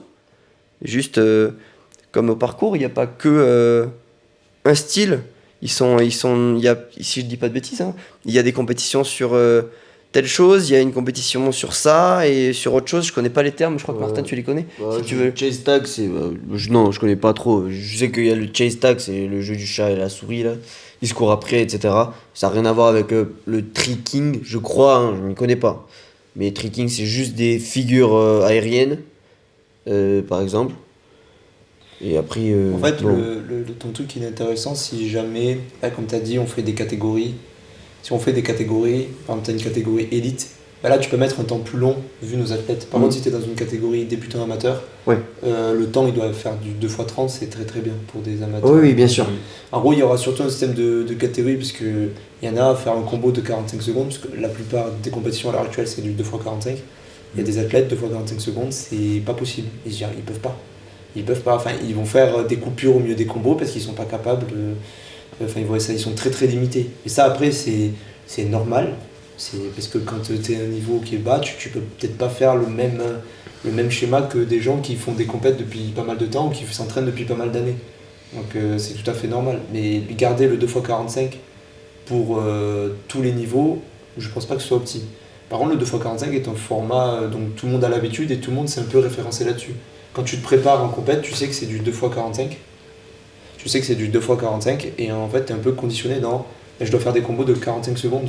Allez, peut-être 1 minute si c'est du 2 fois 1 minute, mais globalement, c'est du 2x45 secondes. Donc tu fais des combos en fonction de. Tu vas faire tes runs en fonction de ça.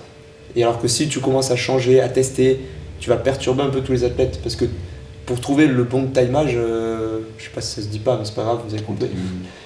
Ouais. Le bon timing. Temps de passage. Temps de passage, je veux dire. Bref, c'est pas grave, je parle en anglais que. Du coup, je disais. En fait, ça veut dire on va devoir peut-être tester les 2 fois 1 minute, peut-être tester les 3 fois 45, peut-être tester le 1 fois 1 minute 30. Et en fait, si on fait plein de compétitions pour voir quel est le plus opti, ça va perturber tous nos athlètes et ça va pas être bien. Donc je pense qu'il faudrait garder quand même un seul modèle, que tout le monde accepte. Et à la limite, et ce modèle-là, juste, on rallonge les temps pour les athlètes top et on les raccourcit pour les athlètes débutants amateurs. Pour moi, mais rester quand même sur du format. Après, ça peut être intéressant d'ouvrir aussi. Non, ça ne veut pas dire qu'on ne doit pas le faire. Ça veut juste dire que si toutes les compétitions, on change, chaque année on change, ça peut être perturbant. Pas chaque année, pas changer chaque année, mais par contre, ouvrir le panel dans la globalité. Quand tu joues à Clash Royale, t'as plusieurs modes. Ah non, mais moi je joue que en voie des trophées. Ouais, mais j'ai d'ailleurs 9300 trophées. Mais ça peut être bien, parce que ça pourrait mettre en avant des athlètes qui. Les mecs qui sont bons en statique aujourd'hui, ils font pas les championnats de France parce que ils sont pas bons en freestyle. Et t'en as d'autres, un jour il y aura que des statiques et ça ira pas parce que telle ou telle chose. Donc il faut garder un truc carré et puis si ça leur va pas, tant pis. Ça c'est.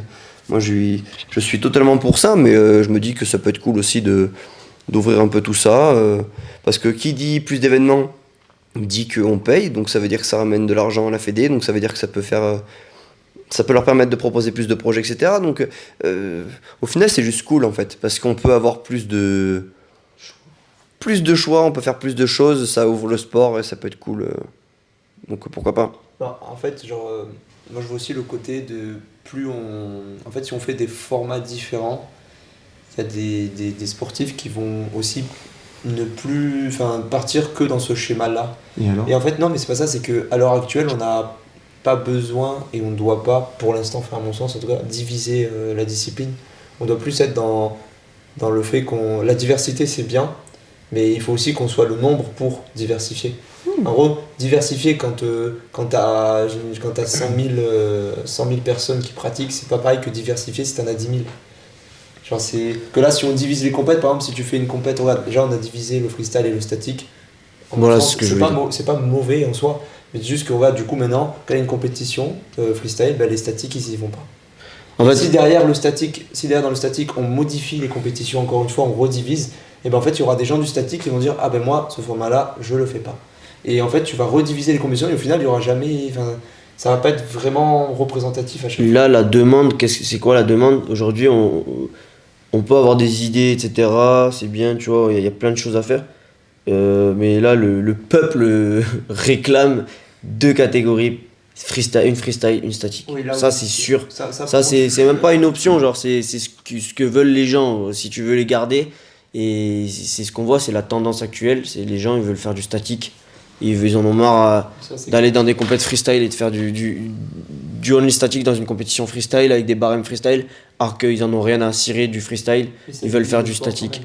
Ouais. À l'heure actuelle, vu qu'on n'a pas les infrastructures pour faire par exemple des championnats de France, apparemment ils veulent le faire cette année, là, pour cette saison. Mais comme on n'a pas l'année prochaine, ils vont faire un championnat apparemment en France only statique. Mais cette année, tu vas faire un championnat de France, tu fais que du statique, t'as pas le choix de faire du freestyle, de faire dans la catégorie freestyle. Et du coup, après, ça va diviser. Tu auras le côté freestyle et le côté statique. Ça divise. Et si après ça, au-delà de ça, on continue encore à diviser les compétitions, par exemple statiques, en mode on va mettre des 1 fois 2 minutes, des 1 fois 100 ans, des 2 fois 45, des formats, en fait... Des only push, des only push, pour moi, ça, c'est pas un avenir à long terme, tu vois. Non, je pense pas qu'il faille autant resserrer. Ouais. Non, t'as raison là-dessus, je pense pas qu'il faille autant resserrer, mais essayer de diversifier quelques formats, je pense que ça peut être pas mal. Pour un premier temps, pas forcément sur la filière principale jusqu'à des championnats de France, ça peut être des compétitions organisées par la Fédé qui se fassent en plus, manière d'avoir d'autres événements qui puissent être intéressants et ça ramène du monde et ça fait de la pub parce que c'est cool, parce que tu vois un mec qui fait des trucs pendant archi longtemps, c'est impressionnant. Là je bifurque 2 secondes. Faire des shows organisés par la Fédé aussi, comme ISN, ça peut être très bien. Mais voilà, faire ça, et après, Oui, bien sûr. Un peu créatif. Oui, bien voilà. sûr, bien sûr, c'est bien. ça peut être bien. Notre sport est quand même basé sur la liberté, donc vouloir faire des événements qui sortent un peu de l'ordinaire et des choses différentes, c'est très très bien. Ouais. En tout cas, c'est qu'il faut pas que ça devienne une norme à chaque fois, parce que sinon après, le but c'est pas de se diviser, quoi. C'est pas du tout le but. Le but c'est de se diversifier sans se diviser. C'est ça là, le vrai défi, quoi. Et si on revient juste sur le sujet où on en était, c'était sur le jugement et les compétitions dans leur globalité là-dessus. On a parlé donc globalement d'un jugement plus strict avec des formations de juges. On a parlé de donc un barème donné peut-être à l'avance. On a parlé du temps de passage. On a parlé des catégories freestyle et statique. On a parlé tout à l'heure, je l'ai évoqué, Pas par les catégories de poids. parler des catégories de niveau, donc peut-être débutant, intermédiaire, pro, et faire une catégorie qui serait plus élite pour aller chercher peut-être ces compétitions internationales. Je sais pas, c'est une question qui pourrait être intéressante aussi. Est-ce qu'on fait que des championnats de France pour la catégorie élite ou pro, ou est-ce qu'on fait du coup gagner, parce que du coup là on peut faire un événement sur un week-end entier, c'est-à-dire que on fait gagner si dès la base on fait compétition pro, compétition débutant, il y a les vainqueurs de la catégorie pro, les vainqueurs de la des amateurs, voilà, on va faire 2 pour l'instant. Et tout le week-end après au championnat de France, il y a ça. Oui, non, mais pour les femmes, tu fais pareil. Bon, aujourd'hui, il n'y a pas assez de monde pour pouvoir peut-être faire ça chez les femmes, mais c'est identique. Je divise pas parce que je les mets dans le lot. Si tu as 3 catégories, Oui, tu vois, c'est pas. Non, mais tu vois, faire une compétition sur un week-end quand tu as 3 catégories, c'est déjà plus justifié. Ouais. Quand t'en as que 2, tu as des femmes, tu as des hommes, dans la journée, tu peux le boucler. Quand tu que 2 catégories. Par contre, si tu as une catégorie amateur, une catégorie pro, une catégorie femme, parce que les femmes, je pense pas qu'elles soient assez nombreuses pour diviser. Et je pense pas qu'il y ait le niveau non plus pour diviser les femmes à l'heure actuelle. Non, en France, je pense pas. Donc ça, pour l'instant, les femmes, il faut rester sur d'une catégorie. Mais s'il y a 2 catégories d'hommes, déjà tu as 3 catégories à faire passer. Ça fait beaucoup d'athlètes, surtout si on reste sur du 3 à chaque fois par région. 3 de chaque à chaque fois. Ça fait beaucoup. Là, sur plusieurs jours, je comprends que là, il faille plusieurs jours pour faire passer tout le monde, quoi. Oui, mais tu fais passer tout le monde, sauf que tu fais pas passer tu demandes pas quand même de venir le vendredi pour passer un peu le samedi, un peu le dimanche. Tu peux dire tel jour, c'est n'importe quoi, c'est amateur et femme, et le lendemain, c'est pro. Ouais, Ah, tu fais amateur femme ou pro femme tel jour et amateur le lendemain. Ouais, Amateur, il faudrait faire une amateur et compétition. femme, pas amateur femme. Amateur, il faudrait faire une compétition amateur sur tout le cursus, c'est-à-dire départemental amateur, régional amateur,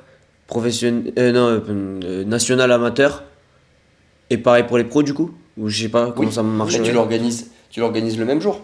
Quand nous on a fait nos régionales, tu le fais en même temps. Tu fais par exemple le samedi c'est les pros et le dimanche c'est les amateurs. Ça va être costaud. C'est ce qu'ils quand font même. en gym un peu ou pas? Ça va être costaud quand même. C'est ça. ce qu'ils font. Ouais, Ouais. ils font ça. Parce qu'il y aura quand même. Parce que si on part sur. Si jamais ça se développe de cette manière-là, il y aura quand même, ça veut dire amateur statique, pro statique, amateur freestyle, pro freestyle. Ça fait par région, ça fait beaucoup. Mais alors on s'en fiche. Est-ce qu'il y a C'est pas parce que- suffisamment d'athlètes pour pouvoir se permettre de diviser encore en pro et en amateur? Peut-être aujourd'hui peut-être pas pour peut-être pas dans les 2-3 ans à venir, mais peut-être que dans les 5-10 ans à venir, oui. Le but c'est pas de mettre ça en place maintenant, le but c'est de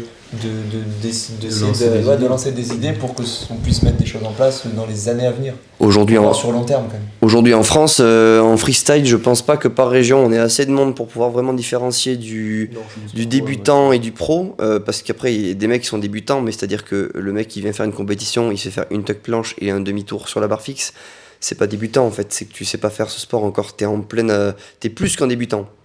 Tu viens vraiment de commencer, et donc tu peux pas faire de compétition. Pour ça que, entre guillemets, mettre des minima pour la compétition, c'est important. Si on vient pas faire une compétition pour jouer, C'est pas la récréation, une compétition, c'est une compétition. Et à partir du moment où c'est une compétition, on se doit d'y aller avec quelque chose à proposer. Donc si on sait pas faire un élément, c'est pas faire un élément. Du one leg, c'est pas la figure en fait. C'est pas la figure. Ou alors il faudrait faire une catégorie vraiment avec ça a vraiment une valeur. Mais aujourd'hui, une straddle, on lui donne de la valeur encore aujourd'hui. Je pense que dans une catégorie par exemple peut-être pro, la straddle n'existerait pas en fait. T'arrives pas à faire tes runs avec que de la foule tout le temps, que ce soit en front ou en planche. Ça devrait pas. Tu vas pas en pro par exemple. Mais à partir de là, comment vous départageriez une catégorie pro d'une catégorie amateur? Vous feriez aussi une compétition pour départager les pros des amateurs? Ou c'est le gars a tel et tel mouvement, donc il est pro, et le gars n'a pas tel mouvement, donc il est amateur? Après, C'est vrai que un autre débat, mais c'est aux organisations aussi d'avoir le recul. Quand par exemple en inscription, si tu vois qu'un mec fort s'inscrit en amateur, de lui dire non, tu n'es pas amateur. Et aussi inversement à l'athlète, d'avoir aussi l'humilité de se dire je ne suis pas athlète pro, je vais en amateur. Mais en fait c'est un peu une... c'est un débat les gars. Ça c'est un débat, ça c'est un peu sur l'acceptation de chacun, l'humilité des gens, de se dire... Je pense qu'on peut faire plus simple. C'est que t'as pas le niveau, tu vas en pro, tu vas faire des straddles, donc tu vas avoir 0. Après donc si tu perds. Point barre, t'es pas qualifié. Tu peux t'inscrire, on va dire c'est l'athlète, mais si un athlète fort s'inscrit en amateur, là c'est à l'organisation de lui dire non. Ça c'est pas acceptable. Par contre, à l'inverse, si un athlète amateur se met chez les pros, l'organisation se doit aussi lui dire là t'es pas à ta place, mais si t'as envie d'être là, on te met quand même là, mais par contre ça va être compliqué. Là c'est son choix après. Parce que là c'est lui qui gagnera rien, c'est ça, tant pis pour lui. Mais c'est quand même à l'organisation de dire là je pense que t'es pas à ta place. Et dernier point, pour le freestyle pareil. Imaginons on fait les deux catégories aussi. On va dire une bêtise, un athlète pro, il se doit dans son mouvement, dans son combo, d'avoir une double rotation. C'est-à-dire qu'il y ait minimum un 720, minimum une maltaise. Voilà, ici c'est des entre guillemets minima à présenter dans le combo. Sinon, si tu le fais pas, t'as pas des bonus par exemple. Parce que vu qu'on n'est pas noté sur chaque élément à telle valeur, ça pourrait pas marcher de trop le codifier comme ça. Mais tu peux pas, il y a des combinaisons par exemple de moins de... on pourrait faire comme ça, après on suppose, là peut-être qu'on va un peu loin, mais si tu n'as pas un minimum d'enchaînement de temps d'éléments, ça n'a pas vraiment de valeur ce que tu vas faire. C'est que la difficulté des figures, parce que tu vois, tu as des athlètes freestyle et force qui sont très complets, très bons, mais qui n'ont pas forcément des power moves de zinzin, mais ils sont capables d'enchaîner des figures et de se taper avec des grands athlètes. Genre Etana, je pense que je pourrais t'en citer, mais ils n'ont pas des moves de fou, ce ne sera jamais les meilleurs dans aucune discipline, mais pourtant combiner les deux et enchaîner les deux, tout est propre, tout est clean, ils vont se taper avec les meilleurs. Et en fait, donc c'est pour ça que c'est plus pour moi, en pro freestyle, un équilibre entre la force et le freestyle, déjà, un certain équilibre, et être compétent dans les deux. Mais pas forcément avoir lâché des 720, parce que des 720, même si on en voit de plus en plus, ça court pas toujours les rues non plus, faut pas exagérer. Ouais. Et pareil pour les maltaises, dans la catégorie freestyle, les maltaises, ça court pas non plus les rues. Donc en fait, faut pas non plus être trop rude dans la catégorie pro freestyle pour l'instant. C'était, je supposais, juste des idées après. Par contre, ce que je dis, c'est erroné. Juste arrêtez de faire des one leg en compétition. Les gars, c'est une compétition, les gars. Arrêtez de faire des one leg. Vraiment. C'est pas la figure. C'est pas une figure. Ouais, c'est pas la figure. Ce n'est pas ça. Les one leg, faites des straddles, mais si vous vous sentez pas capable de tenir une compétition, en fait, là, faites pareil, préparez-vous mieux. Pour l'instant, il n'y a pas de catégorie. S'il y a des catégories, après, pourquoi pas. Mais à l'heure actuelle, tu vas pas une compétition dans un one leg. Si j'extrapole. Faites pas des one leg en fait. Une one leg, c'est un outil pour atteindre une figure. Voilà. Si j'extrapole, quand j'ai commencé le street, j'ai fait des tractions australiennes. Donc en compétition, je vais commencer à faire des tractions australiennes. Tu vois ce que je veux dire? Moi, je vais mettre un élastique, les gars, pour faire mes push-ups. Ouais, voilà, c'est pareil. C'est pareil. Donc, ah oui, les minima, c'est intéressant. Je sais que dans les autres sports, ils valident des minima, ils font des compétitions pour valider des minima, genre en force athlétique et en haltéro. Après, c'est assez simple de le faire dans ces sports-là, parce que c'est des poids quoi. Donc c'est plus dur de quantifier. Ouais, c'est plus dur de quantifier. Ouais. Et nous, il y a un côté artistique aussi qu'il faut Ouais. pas négliger. Et Je pense est-ce qu'il qu'on faudrait faire des compétitions on pour oublie valider des beaucoup le côté minima? artistique. Tu vois, est-ce qu'il faudrait faire des compétitions pour valider des minima pour accéder à des compètes? C'est pas Et bête. quelle est la différence entre valider les minima et valider les qualifications? C'est quoi? Je me pose la question, je sais Ça pas. peut être une idée, les minima, pour pouvoir différencier un amateur d'un pro. Mais Ça peut être une idée, mais en fait, nous, on a quand même, dans ce sport, on a quand même un très gros côté artistique que je trouve qui n'est pas forcément pris en compte d'un pro de compétition. Mais on reste quand même un sport de visuel. C'est des runs c'est des runs d'enchaînement de figures. Donc obligatoirement, il doit y avoir un côté artistique dans ça en fait. C'est obligé. Dans un enchaînement, que ce soit en c'est un gym, sport en- artistique. il y a un côté artistique à prendre en compte. Mm. Ça veut pas dire qu'on doit le mettre au-dessus de tout, mais il doit être pris en compte. Oui, il y a des belles variantes aujourd'hui. Il y a eu une époque où on jugeait que par ça parce que c'était joli, donc on Ouais. prenait des points. Maintenant, on est beaucoup sur du. Dans le statique, en tout cas, on est beaucoup sur du push, du pull. Plus il y a du volume, plus c'est intéressant. Donc c'est une nouvelle phase. Mais il y a des belles choses qui se font et c'est pour ça que le choix de la musique il est aussi intéressant. Un mec qui fait tout son combo sur de la musique, en rythme avec la musique, moi je pense que ça peut apporter une plus-value. On essaie d'être un sport différent de la gym. Et moi qui suis beaucoup dans la gym aussi, je me dis que ça serait dommage de trop codifier, même si j'avoue que je suis très militaire sur ça. Mais je trouverais ça magnifique que les athlètes passent avec une musique, que ce soit avec la musique, qu'ils envoient de l'énergie, donc qu'il y ait vraiment un juge artistique là-dessus, et ça pourrait apporter quelque chose de super beau, et ça éviterait juste des gros bourrins.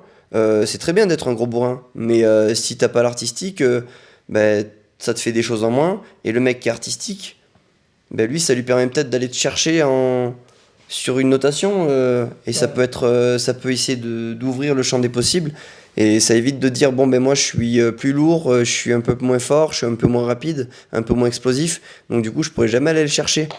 Mec, si tu as tous ces côtés négatifs-là, peut-être que s'il y a un peu d'artistique, ça peut t'aider à aller gratter des points, et puis ça peut être très joli, puis ça rend cette compétition aussi plus jolie à regarder, moins bourrin. En fait, c'est important, ça rajoute ça rajoute de la diversité. Parce que si on part toujours dans le côté bourrin, spam, celui qui fait le plus de push-up, le plus de pull-up, parce que c'est souvent ça, en fait, on va tomber dans un truc, dans un schéma Du set and rep. où ça va être du set and rep version 2.0. Et je pense pas que tout le monde ait envie de voir des compétitions de set and rep 2.0. Moi, en tout cas, ça ne m'intéresse pas. Aller me taper pour faire le plus de push-up et tout. Par contre, mettre l'accent des fois sur plus de variété, en gardant quand même conscience que le volume c'est important dans les compétitions. Faut pas non plus dire que ça sert à rien, c'est hyper important, mais il faut garder à l'esprit quand même qu'il faut mettre de la variété, il faut avoir ce côté un peu plus artistique, c'est des choses qui sont difficiles à faire, parce qu'il y en a qui ont plus de facilité à être un bourrin, il y en a qui ont plus de mal, mais l'avantage de notre sport c'est qu'on est quand même sur des libertés, il faut avoir chacun son atout et donner sa chance à tout le monde en fait. C'est ça qui est incroyable dans ce sport. C'est génial, c'est beau. Parce qu'on a vraiment, c'est un sport multifacette. Donc Et- ne pas négliger l'artistique les gars. Ça doit peut-être même être noté genre presque autant que le volume, mais je sais pas. Peut-être pas, mais dans l'idée, le mettre de l'importance, Dans À l'artistique. et l'exécution. voilà, donner de la valeur à l'artistique dans ce qu'on fait, ça peut être intéressant parce que ça rajoute quelque chose de différent et qui nous différencierait de d'autres sports. Et ça peut faire avancer les choses. Je pense que ça peut être, ça peut être intéressant à traiter, à développer plus que ce qu'on a là, mais à développer. Parce que ça crée la diversité, mais on reste quand même dans le thème du statique. Donc voilà quoi. Oui. Et dernier point, parce qu'on a parlé des catégories, il y a un truc que je voulais évoquer aussi. Est-ce que plus tard, ça c'est un truc qui m'intéresse et que qui m'interroge beaucoup. Donc dans les commentaires, c'est important de donner votre avis là-dessus. C'est des catégories de poids. Est-ce que c'est important pour vous? Oui, non. Parce qu'un athlète de 50 kg qui fait 1m60, il n'aura pas les mêmes capacités physiques qu'un mec qui fait 1m75 et 75 kg, parce qu'il y a une différence énorme. C'est énorme en fait. Donc, Donc là, je vais chercher parce que... 75, c'est des gens lambda. mais aller chercher, parce qu'après, on peut parler des mecs de 1m80, tout ça, mais il y en a moins. Mais rien que déjà, dans une catégorie d'humains qui a une taille moyenne, un mec qui a une taille moyenne, moi je fais 1m75, entre 70 et 75 kg. Si je vais faire un battle contre un mec qui est plus petit que moi, en tout cas en termes de taille, qui fait entre 50 et 60 kg, ben, ça va pas jouer de la même manière. Ça veut pas dire qu'on peut pas réussir à faire les choses, mais ça veut dire qu'il y a un avantage en fait. Et dans certains sports de combat, enfin tous les sports de combat, il y a des catégories de poids. Est-ce que ça peut être intéressant dans les sports de force aussi, ouais, en vrai, je suis bête, bien sûr, bien évidemment, au power, tout ça, il y en a. Donc, est-ce que ça peut être intéressant de le poser je sais pas, moi je pose ça là, et je suis d'avis qu'en commentaire, vous donniez votre point de vue là-dessus, parce qu'on se questionne, et on n'a pas vraiment on a un avis, mais on sait pas en fait. Donc, si vous avez des réponses... Parce que du coup, c'est vrai qu'en gym, il n'y en a pas. Mais en gym, c'est tellement large que tu peux te rattraper sur d'autres agrès, non ? Oui. Genre sur d'autres spécialités. En gym, globalement, plus tu es petit et léger, en général, plus tu es avantagé. Mais vu que chaque agrès demande une caractéristique physique assez différente, ça permet à des athlètes qui sont plutôt généralistes de bien s'en sortir, des athlètes qui sont plutôt spécialistes de s'en sortir sur d'autres agrès. C'est-à-dire que s'ils ont beaucoup de plus, ils ont 3 plus et 3 moins, ça fait un général. Et il y en a d'autres, ils vont tous être sur une moyenne. Donc au final, ça se vaut. Un mec qui va être très bon aux anneaux, il n'aura pas besoin d'avoir les mêmes caractéristiques physiques qu'un mec qui est très bon à la barre fixe, qui aurait besoin de plus être longéline.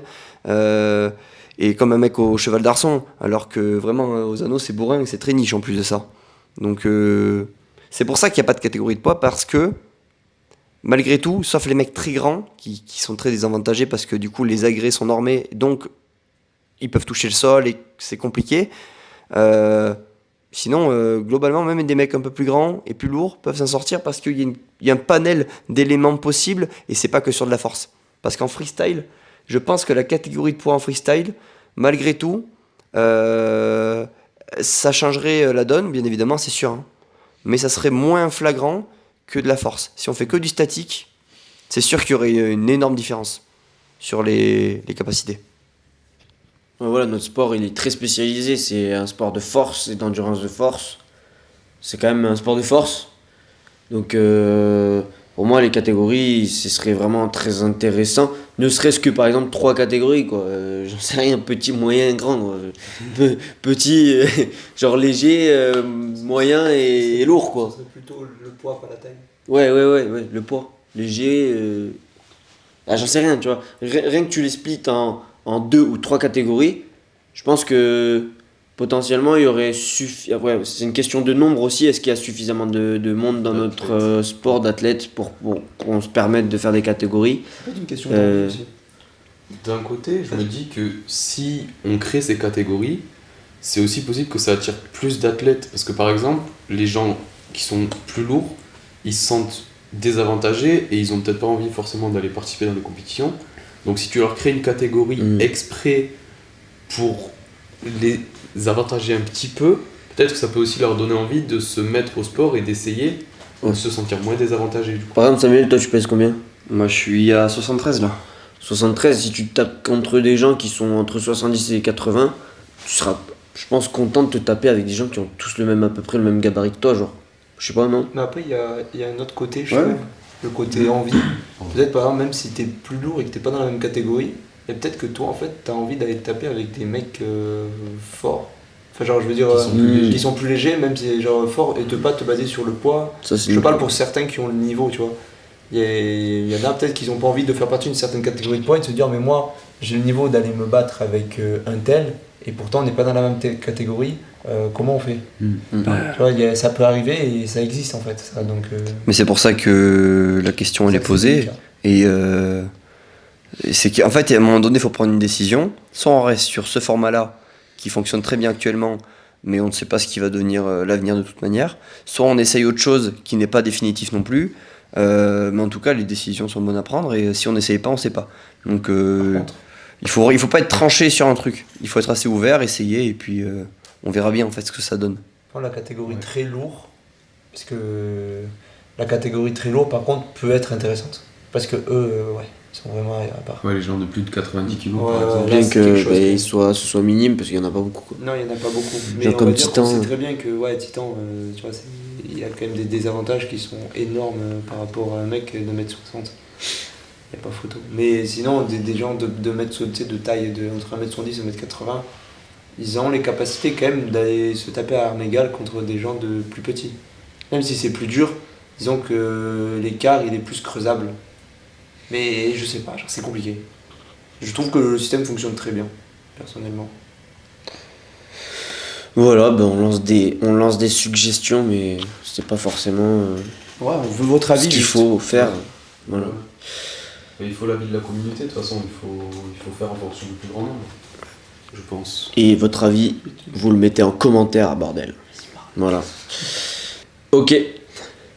Donc les gars, dans la continuité de tout ce qu'on vient de dire, de tout ce dont on a parlé, on va parler pour finir des fédérations dans notre sport, la place des fédérations, qu'est-ce qu'une fédération, les différentes fédérations qu'on a aujourd'hui, quelle est la fédération que l'on devrait suivre, parce qu'il y en a plusieurs potentiellement, et ça pose un problème aussi de définition, qu'est-ce qu'une fédération ?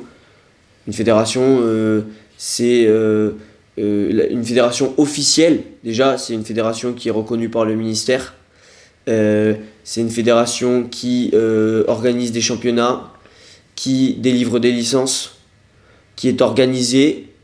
Et c'est comme ça qu'on peut avoir en fait une délégation ministérielle. Il faut avoir une ancienneté, il faut faire ses preuves, il faut que ce soit suffisamment gros, suffisamment organisé pour pouvoir être reconnu comme étant une vraie fédération, une fédération officielle, par l'État, par le ministère. Tu m'avais dit aussi qu'il fallait qu'il y ait un certain nombre d'associations sous le nom de cette fédération pour qu'elle soit officielle. Ouais. Oui, Un nombre, je l'ai pas. un nombre qu'on n'a pas en tête là, bien évidemment. Mais de toute façon, à l'heure actuelle, on sait qu'il n'y a pas assez d'associations de street en France pour pouvoir faire une fédé, parce que on n'en connaît pas beaucoup en fait des associations de street. Moi perso, je connais Tool Bars à Toulouse et KSA à Montpellier. Après, j'en connais pas d'autres personnellement. Donc avec deux assos, on va pas aller loin pour faire une fédé en fait. Donc vous, je sais pas. Il n'y en a pas que deux, il y en a plein. Non, je sais bien, On les mais connaît pas, moi, mais- voilà, on les connaît pas. On les connaît pas, En fait, mais il y c'est en pas a assez plein. connu, c'est pas assez ouvert encore. Mais je pense pas qu'il y en ait suffisamment pour créer une fédération officielle. Mm. Ça, par contre, je pense que c'est vrai. Après, il faut qu'il y en ait suffisamment et qu'elle soit aussi assez engagée et grosse, qu'il y ait des adhérents, etc. C'est pour ça que pour le bien de notre sport, faut pas avoir peur de fédérer, de créer des associations pour continuer à développer ce sport. En fait, pour qu'une fédération soit officielle, il faut qu'il y ait un maillage d'associations. Il n'y a pas un nombre défini d'associations, donc j'ai regardé entre temps, parce que je ne l'avais pas tout à l'heure. Il n'y a pas un nombre défini d'associations qui peuvent rentrer dans une fédération pour qu'elle soit officielle, mais il faut qu'il y ait un maillage d'associations dans la France, c'est-à-dire dans chaque région, chaque département, suffisamment d'associations affiliées pour avoir en vrai un vrai système organisé avec des statuts, un bureau, quelque chose de sérieux, parce que il y a beaucoup dans le street, c'est une problématique, il y a beaucoup d'associations qui se disent associations mais qui n'en sont pas. Une association loi 1901, qui sont pas déclarées au ministère, c'est juste un nom et une page Instagram, ça n'est pas une association. Pareil pour une fédération, ça n'est pas une fédération si c'est un nom et une page Instagram, malheureusement. Et donc on peut en venir directement. Je définirai d'abord les fédés qu'on a aujourd'hui actuellement. Ouais, Déjà on a 3 fédés, pseudo-fédés ou fédés ou pas fédés, je sais pas, aujourd'hui. Il y avait au tout début la Fédération Nationale de Street Workout Freestyle, de Street Workout et Calisthenics. Donc, Fédération Nationale de Street Workout et Calisthenics. Ça c'était la fédé, encore une fois je mets des guillemets, qui existait au début il y a longtemps, là, je sais pas, moi j'y étais pas avant celle qu'on a aujourd'hui quoi. C'était celle de Dawari, non? Oui c'est ça, ouais, ça. Ouais. c'est ça? Ouais, bah c'était ça, ouais. C'était pas une fédé? Non, je crois pas. Enfin, pas officiel, quoi. Ça n'était pas une fédé. Je ne pense pas, parce qu'il n'y avait pas non plus masse asso à l'époque, donc je pense pas.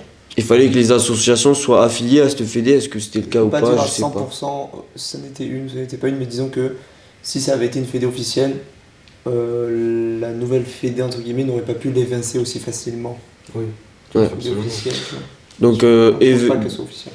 après ça est venue une deuxième fédération, donc la Fédération française de street workout freestyle, la nouvelle, qui a été du coup beaucoup plus, donc c'était le slogan par les athlètes, pour les athlètes. Voilà, là c'était plus dans le thème. Elle a été créée par des athlètes. C'est pas le street à l'ancienne comme l'ancienne fédération où c'était un peu plus une image du street workout qu'on a de l'époque où on regardait Hannibal Forking et voilà le street workout à Bercy, on met des cagoules et on soulève des parpaings, on fait du set and rep, etc. Disons qu'ils l'ont rendu un peu plus accessible dans le sens où avant le street workout ça vient des cités un peu, tout ça. Et du coup la nouvelle fédé a donné une autre image au street workout quand même. L'image réelle de ce qui est en train de prendre comme tournure notre sport. Une image où un peu des gens de n'importe quel milieu social fait du street workout maintenant. Ouais. C'est la tournure qui est en train de prendre notre sport d'ailleurs, le statique, le freestyle. Ça c'est un avantage. Ouais. Donc c'est pour ça qu'on a senti cette nécessité de créer une fédération qui est à l'image des athlètes d'aujourd'hui et de la plupart des pratiquants de street workout. Il existe une dernière fédération dont on ne parle pas beaucoup et dont je suppose que je vous apprendrai qu'elle existe parce que je pense qu'il n'y a pas beaucoup de monde il y a du monde qui sait qu'elle existe, mais il n'y a personne qui sait que c'est la seule fédération à avoir la délégation ministérielle pour pouvoir encadrer le street workout. C'est la Fédération française d'haltérophilie musculation, FFHM, qui est aujourd'hui donc la seule fédération qui peut se permettre de délivrer des licences, qui peut se permettre de créer un classement, bien qu'il n'existe pas aujourd'hui parce que c'est une branche oubliée et qui n'est pas encore développée, qui est inconnue. Ouais, le street workout même de cette fédé est inconnu, donc il faudrait potentiellement peut-être collaborer avec eux pour le développer, parce qu'il n'est pas du tout développé, c'est vraiment laissé à l'abandon. Mais en tout cas... Ça éviterait d'avoir à faire des associations partout en France et de pouvoir avoir des choses officielles. Ouais. Donc ça serait pas mal de pouvoir collaborer avec eux. Ça éviterait pas de faire des associations, parce qu'il nous en faut, mais oui. L'idée c'est qu'au lieu d'attendre que tout se développe pour avoir quelque chose d'officiel, on a déjà le truc, ça nous aidera à justement nous développer. Ouais. Et donc c'est du coup, vu qu'elle a la délégation ministérielle, c'est la seule à pouvoir créer un championnat officiel et une liste de champions officiels. Voilà, à délivrer un titre de champion, il faut avoir une délégation ministérielle. C'est comme ça. Voilà. Et du coup, on peut revenir sur le point de Sam, à quoi ça servirait d'avoir une fédé Officiel, ouais, il a raison. On a dit oui, quel est l'intérêt d'avoir une vraie fédé en France? Déjà de délivrer un véritable titre de champion de France. Donner du prestige, voilà. Et dans ce cas-là, l'athlète qui gagne les championnats de France, si on fait ce système tu gagnes les championnats de France, tu pars faire des championnats internationaux, mais il est dans la bonne fédé, donc du coup c'est ok. C'est pas inventé en fait. J'en ai parlé tout à l'heure du parcours dans la gym, ce que ça va apporter. Non, je n'ai pas parlé. Depuis quelques années, le parcours fait partie de la fédération de gymnastique. Et même si ça c'est personnel, je trouve que ça n'a pas vraiment de rapport avec de la gymnastique artistique. Ce qui est sûr, c'est que pour le parcours, ça a beaucoup apporté. Parce qu'aujourd'hui, le parcours, c'est plus vu par les gens, ou du moins vu par les gens, comme tu fais du yamakasi, c'est toi qui sautes de tour en toit, mais plus par ah oui, d'accord, j'ai vu des compétitions, c'est organisé, les mecs c'est reconnu, les mecs ils ont des polos avec le drapeau français quand ils font des compétitions internationales. Ils ont des vrais habits de la Fédé, c'est-à-dire qu'il y a une vraie tenue, une posture en fait. Prestige. Quand on arrive en compète, on arrive avec notre vieux short sale ignoble qu'on a acheté à Carrefour Market il y a 2 semaines, donc c'est ignoble en fait. Ils ont des shorts Carrefour Market. Ouais. Ah ouais. Non, c'est pas vrai. Ils ont globalement, on arrive en compétition avec une tenue. Et ça a la classe. Ouais. C'est-à-dire que même si la tenue c'est un short et un t-shirt, si tu te pointes en compétition avec un short et un t-shirt avec des vrais standards, ça permet d'uniformiser tout le truc et ça rend ça beaucoup plus joli. Et surtout sur les compétitions internationales, t'as le drapeau français, mec. C'est la classe, c'est pas tu viens avec ton vieux drapeau que tu mets au-dessus de ta télé, quoi. C'est un vrai truc. C'est un vrai truc. Du prestige. L'importance du prestige, les gars, c'est quelque chose qu'on néglige beaucoup. Après, il y a des compètes où ils mettent des t-shirts pour uniformiser le truc, mais c'est pas non plus des t-shirts de fou. Là, on parle vraiment de prestige. Faut être fier d'avoir un t-shirt qui représente la Fédération française de street workout. Faut en être fier, le porter, le mettre en compétition, représenter la France. C'est quelque chose où ça doit apporter quelque chose, ça doit pas juste être en mode on fait ça, on fait des t-shirts pour qu'ils aient tous le même t-shirt à la compète, on s'en fout de ça, genre c'est bien, mais c'est pas pareil. Quand tu compètes, non. Oui. Quand tu participes à la compétition, ouais, s'il y avait par exemple un t-shirt par région, t'arrives au championnat de France, tu sais que lui, il a son short ou je sais pas parce que après c'est quoi Sa tenue. Quelle est la Sa tenue, tenue, sa tenue. Tenue complète. Sa tenue porte le symbole de sa région, tu sais que lui il fait partie de telle région, tu représentes ta région, ça ajoute du prestige et c'est top. Non, mais on passerait même pour des gens. On n'a aucune dégaine en fait dans ce sport à cause de tout ça. Et là, on aurait plus la classe. Les gens, quand ils te regardent faire, c'est des jeunes, ils font du sport de rue. Oui, d'accord, l'histoire du street workout fait que c'est un sport de rue. Ouais, ce serait bien que ça change en fait. Ouais, mais il faut donner envie aussi aux jeunes quand ils nous voient, pas seulement performer, mais quand ils nous voient aussi arriver, ils se disent waouh, ils sont stylés. Ouais, ça leur Parce donne que envie. c'est des détails bêtes, mais ça a son importance parce que dans beaucoup de sports, les jeunes regardent, ils aiment aussi les performances et le sport en lui-même, mais ils regardent aussi la classe que dégagent les mecs pour des gosses, pour des enfants, pour des jeunes, ça représente quelque chose en fait. Ouais, ça apporte beaucoup. Ça apporte beaucoup et puis même si on s'entraîne tout seul dans notre coin et que effectivement on peut avoir ce truc c'est un sport de rue, on peut quand même le rendre un peu plus professionnel et que jusqu'à l'apparence ça rende un peu mieux. Moi je trouve que le look qu'ont les mecs aujourd'hui du parcours grâce à la Fédé Gym, ça n'a rien à voir.